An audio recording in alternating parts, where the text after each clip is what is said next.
Você se lembra deste gabarito de alianças? Na teleaula passada, nós vimos que com este gabarito de alianças, o seu Jorge faz uma medição indireta para tirar em instantes a medida dos dedos dos noivos. E nós vimos também que esse recurso para medir por comparação também é usado pelo profissional da mecânica, lembra? O que o seu Jorge está falando é que na mecânica a comparação indireta é feita tanto por calibradores, que foi o tema da última teleaula, como por verificadores, que é o assunto desta teleaula de hoje. Hoje você vai aprender para que servem e como funcionam os diversos tipos de verificadores. Viu só? A nossa teleaula de hoje está justinha para quem quer os melhores resultados na mecânica.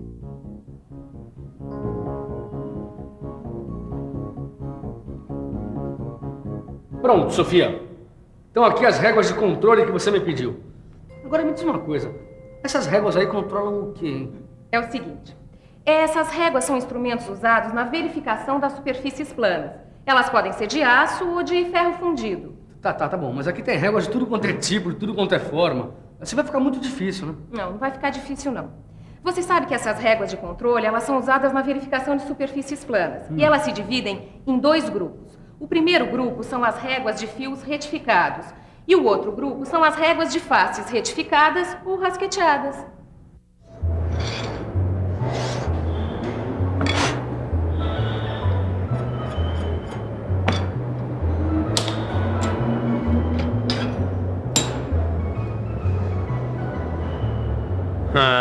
Eu acho que a superfície dessa peça tá super plana. Calma, Tito, você ainda não usou a régua de controle? Bom, então me diga lá, qual dos 2 grupos que eu vou usar para saber se o meu trabalho tá com qualidade? No seu caso, você vai ter que usar o grupo das réguas de fio retificado.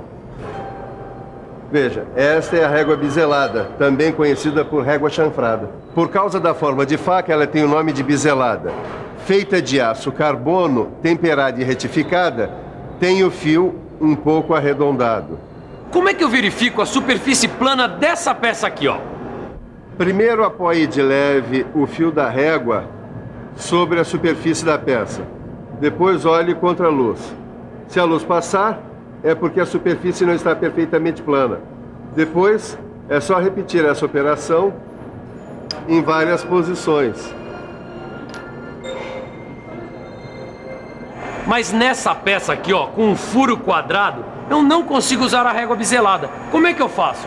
Aí, você usa a régua triangular. Ela também é de aço carbono, mas em forma de triângulo, com canais côncavos no centro e em todo o comprimento de cada face. Todas elas são temperadas, retificadas e com fios arredondados. Dá licença, vizinho? Passei para bater um papo. Mas se eu estou te atrapalhando, eu volto depois. Imagina, Antero, você chegou em boa hora. Você vai me ajudar a fazer a manutenção desse torno que não está legal. Ele não está mantendo os diâmetros, está fazendo cones em vez de cilindros. Vê se pode. Me diz uma coisa. Que instrumento é bom para este tipo de serviço? Eu vou usar os 2 tipos de réguas de faces retificadas ou rasqueteadas. A de superfície plana, que é essa aqui, serve para achar as partes altas das superfícies planas que devem ser rasqueteadas, ou seja, que devem ser raspadas. E a triangular plana serve para verificar a planeza de 2 superfícies em ângulo agudo, ou empenamento de bloco de motor, podendo ter ângulo de 45 graus ou de 60 graus. Pelo que eu estou vendo, as 2 foram feitas de ferro fundido. Ananias, como é que elas são usadas?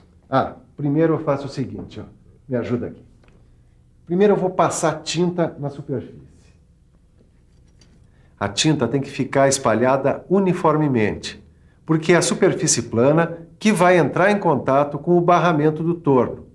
Aí, é só deslizar a régua sem pressioná-la, que a tinta marca os pontos altos, indicando que eles devem ser raspados. E o rabo de andorinha do carro transversal do torno? Tá tudo certo com ele? Que nada. Com a ajuda dessa régua triangular plana, eu vou repetir a operação de rasqueteamento que eu fiz aqui no barramento do torno. Olha só.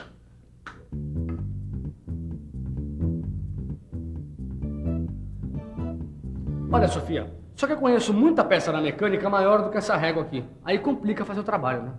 É por isso que sempre que for possível, A régua ela deve ter um comprimento maior do que a superfície a ser verificada. E como é que eu vou saber os tamanhos de réguas disponíveis por aí? Não se preocupe, Caio.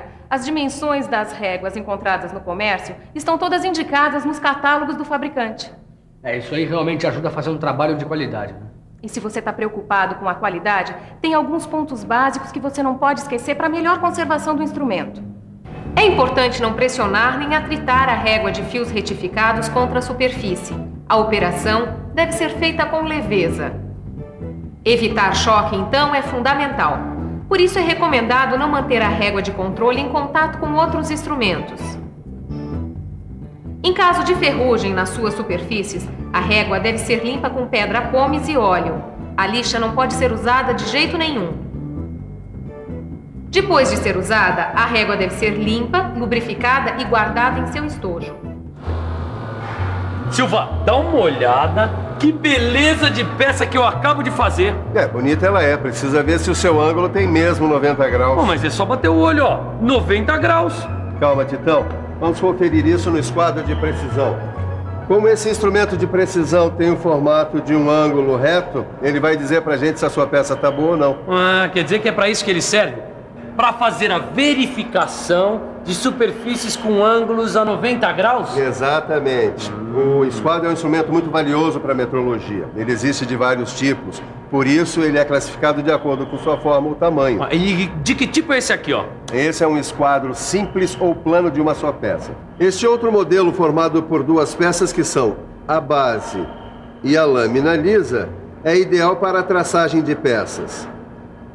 Já o esquadro com lâmina biselada é usado para se conseguir melhor visualização por causa da sua pequena superfície de contato. Os tamanhos dos esquadros são dados pelo comprimento da lâmina L1 e da base L2. Mas o comprimento da lâmina L1 e da base L2 não variam demais? Variam. Olha, com tantos tamanhos diferentes de esquadro, tiveram que criar até uma tabela específica. Olha, dá aqui uma olhada. Essa tabela traz as dimensões em milímetros do comprimento da lâmina e da base. Tudo de acordo com as normas da ABNT. Ô, Sofia, esses aqui também são instrumentos de medida, hein? São sim de muita utilidade, são os gabaritos. Em determinados trabalhos feitos em série, é preciso lidar com perfis complexos, com furações, suportes e montagens. E aí, o profissional de mecânica pode usar esses gabaritos para fazer verificações, controles e até para facilitar alguma operação, é isso? Exatamente. O gabarito é um instrumento relativamente simples, feito de aço carbono, e ele pode até mesmo ser fabricado pelo próprio mecânico. E fica bom? Claro, dá até para dizer que os gabaritos são instrumentos de verificação feitos sob medida para a necessidade do mecânico. Como assim? É que suas formas, tipos e tamanhos variam de acordo com o trabalho que deve ser realizado. Os gabaritos comerciais são encontrados à venda em formas padronizadas. Existem verificadores de raios, de ângulo fixo para ferramenta de corte, escantilhões para rosca métrica e Whitworth. Silvio, eu só não sei para que serve vários desses instrumentos aqui. Para mim, por exemplo, esse aqui parece um canivete. Tito, até que lembra, mas esse daqui é um verificador de raio. Ele serve para verificar raios internos e externos. Repare que cada lâmina traz estampada a medida do raio. Suas dimensões variam em geral de 1 a 15 milímetros ou de 1/32 de polegada a meia polegada. Bom, tudo bem, mas qual é a diferença dos dois extremos do verificador de raios?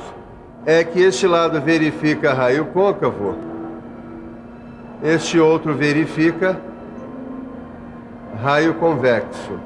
E que outro tipo é esse aí? Esse daqui é o verificador de ângulos. Olha aqui. Ele serve para verificar as superfícies em ângulos? Exatamente. Veja que cada lâmina tem um ângulo gravado que varia de 1 a 45 graus. Tito, olha só como é fácil fazer a verificação de uma ferramenta. Olha, eu já sei quais são os instrumentos para verificar a planeza de superfície de uma peça e até o seu ângulo. Mas como é que eu sei a espessura de uma chapa que vai ser usada na fabricação de uma peça? Boa pergunta, Caio. Nesse caso, você pode contar com a ajuda das fieiras. A fieira também é chamada de verificador de chapas e fios. Ela serve para verificação de espessuras e diâmetros. Ela é bem resistente, hein? É sim. Esse modelo é de aço temperado. Por que existem tantos entalhes? Cada entalhe corresponde a uma medida de diâmetro dos fios ou espessura de chapas, conforme a fieira adotada. A verificação é feita por tentativas, procurando um entalhe que se ajusta ao fio ou à chapa que se deseja verificar. No Brasil, nós adotamos as fieiras mais usadas na Inglaterra e nos Estados Unidos. Para fazer a comparação entre essas duas medidas, existem tabelas específicas, que você encontra no seu livro de estudos. Silva, usar uma tabela até que é muito fácil. Agora, posicionar essa ferramenta aqui no torno... Mas, Tito, você precisa usar os escantilhões para rosca métrica e Whitworth. Eles servem para verificar e posicionar ferramentas para roscar em um torno aqui. Viu? Bom, agora só falta dar uma olhada se o passo dessa rosca aqui, ó, tá como manda o figurino. Ué, você não sabe que o verificador de roscas é usado justamente para verificar rosca em todos os sistemas? Repare que nas suas lâminas está gravado o número de fios por polegada ou o passo da rosca em milímetros. Pronto. Tá aqui a broca que não estava cortando. Ah, obrigado, Antero. E para saber se ela ficou afiada mesmo, eu vou utilizar o verificador de ângulo de broca. Ele serve para medir o ângulo de 59 graus e para checar a aresta da broca. Ficou ótima essa broca, né? Então, acabou a manutenção da oficina. Ah, não acabou não. Eu ia me esquecendo de... Eu tenho que ainda checar a folga do rabo de andorinha do torno. Ué, existe instrumento para isso? É claro que existe. Aqui, ó, é o calibrador de folga. Esse calibrador, em geral, se apresenta na forma de canivete, feito por lâminas de aço temperada, que são móveis e podem ser trocadas. Essas lâminas, elas são rigorosamente calibradas em diversas espessuras. Ó. Bom, e para você calibrar o conhecimento que teve na teleaula de hoje, nada melhor do que um instrumento perfeito para isso. A nossa revisão que está chegando aí. E atenção, se liga aí que é hora da revisão. Na teleaula de hoje, você conheceu diversos tipos de verificadores e acompanhou o funcionamento de cada um deles. Aprendeu que com eles é possível aumentar a produtividade sem comprometer a qualidade. No seu livro de estudo, você encontra exercícios preciosos para fixar tudo o que aprendeu hoje. Então não perca tempo, porque na próxima teleaula tem mais. Tchau!